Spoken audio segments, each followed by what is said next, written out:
بسم اللہ الرحمن الرحیم۔ سرکار دو عالم صلی اللہ علیہ وسلم کو معراج تک لے جانے کے حوالے سے براق سے متعلق متعدد مسند حدیث موجود ہے کہ یہ سواری اللہ کریم نے اپنے محبوب کو لانے کے لیے بھیجی تھی۔ مسلم شریف کی ایک حدیث مبارکہ میں واقعہ معراج کے حوالے سے بیان کیا گیا کہ حضرت انس بن مالک رضی اللہ تعالیٰ عنہ بیان کرتے ہیں کہ رسول اللہ صلی اللہ علیہ وسلم نے فرمایا، میرے پاس براق لایا گیا، وہ ایک لمبے قدوار اور سفید رنگ کا چوپایا تھا، گدھے سے بڑا اور کھچر سے کم تھا، جس پر جین کسی ہوئی تھی اور لگام ڈالی ہوئی تھی۔ حضور نبی کریم صلی اللہ علیہ وسلم کی سواری بننے کی خوشی میں اس براق کے رقص کی وجہ سے آپ صلی اللہ علیہ وسلم کا اس پر سوار ہونا مشکل ہو گیا۔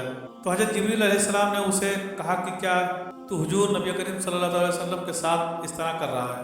حالانکہ آج تک تجھ پر کوئی ایسا شخص سوار نہیں ہوا جو اللہ تعالیٰ کی بارگاہ میں آپ صلی اللہ تعالیٰ علیہ وسلم جیسا معزز محترم ہو۔ یہ سن کر وہ براق شرم سے پسینہ پسینہ ہو گیا تھا۔ نبی کریم نے مزید فرمایا کہ براق کا قدم نظر کی انتہا پر پڑتا، میں اس پر سوار ہو کر بیت المقدس تک پہنچا، اور جس جگہ انبیاء علیہ السلام اپنی سواریوں کو باندھتے تھے وہاں میں نے اس کو باندھ دیا۔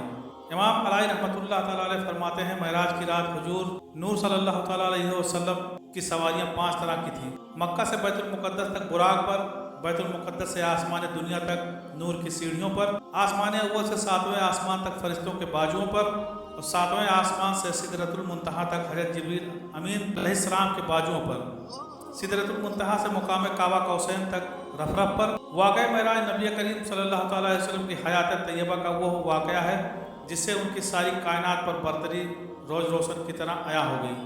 معراج میں براق، حضرت موسیٰ علیہ السلام، نور کی سیڑھی، فرشتوں کی رفتار، جبریل امین کی رفتار کے بعد حضور اکرم صلی اللہ تعالیٰ علیہ وسلم کی رفتار مبارکہ اگر کوئی اندازہ لگانا چاہے تو اس کے لیے یہ مثال بہتر ہے کہ اگر کوئی شخص 1000 کلومیٹر کی رفتار سے چلنے والے جہاز کی پشت پر بیٹھ جائے اور جہاز اس کو لے کر اڑے تو اول تو وہ ہوا کے تھپیڑوں کو ہی برداشت نہیں کر سکے، اور دوسرا وہ اس رفتار کی تاب ہی نہ لا سکتا اور ہوا کے رگڑ سے چل جائے گا۔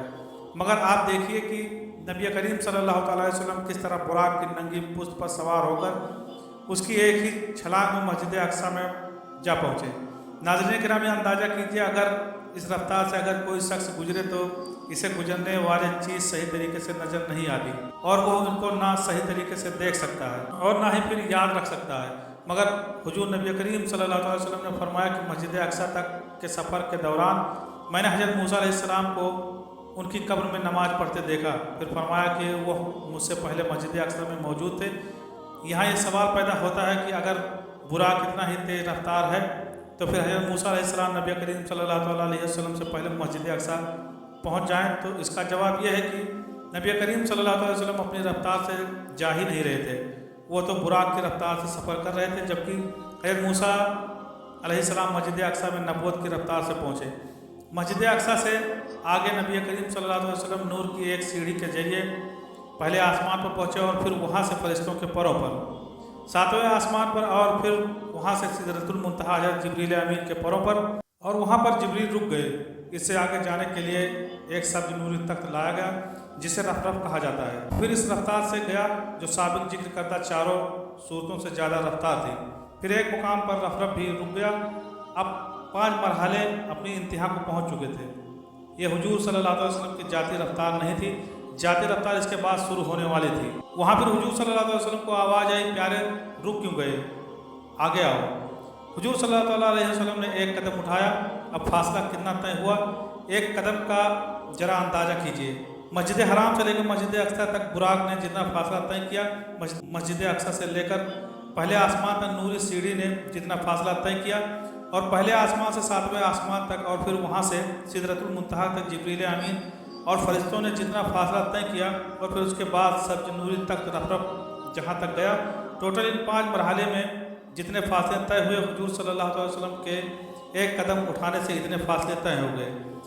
اب یہ رفتار تھی حضور اکرم صلی اللہ علیہ وسلم کی، پھر ہر قدم میں اتنا فاصلہ طے ہوتا جتنا پیچھے قدموں سمیت فاصلہ طے ہو چکا تھا۔ مشہور سائنسدان آئنسٹائن نے اپنے علم سے پوری دنیا کو حیران کیا، تو اس کے مطابق دنیا میں سب سے تیز رفتار روشنی کی ہے۔ اگر انسان اس کو خلا میں استعمال کرے تو یہ بڑی تیزی کے ساتھ حرکت کرتی ہوئی نظر آئے گی۔ اس لیے جو شخص روشنی کی رفتار سے سفر کرتا ہے تو اس کے لیے وقت رک جاتا ہے۔